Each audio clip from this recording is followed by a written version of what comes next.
"Fourscore and 7 years ago, our fathers brought forth on this continent a new nation, conceived in liberty and dedicated to the proposition that all men are created equal.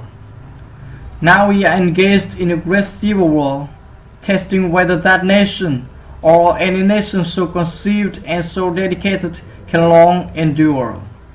We are met on a great battlefield of the world. We have come to dedicate a portion of that field as a final resting place for those who here gave their lives that that nation might live. It is altogether fitting and proper that we should do this. But in a larger sense, we cannot dedicate, we cannot consecrate, we cannot hallow this ground. The brave men, living and dead, who struggle here, have consecrated it far above our poor power to add or distract.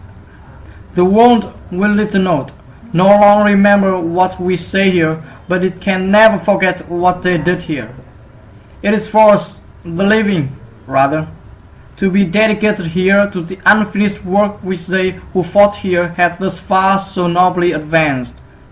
It is rather for us to be here, dedicated to the great task remaining before us, that from this honored dead we take increased devotion to that cause for which they gave the last full measure of devotion, that we here highly resolve that this death shall not have died in vain, that this nation, under God, shall have a new birth of freedom, and that government of the people, by the people, for the people, shall not perish from the earth.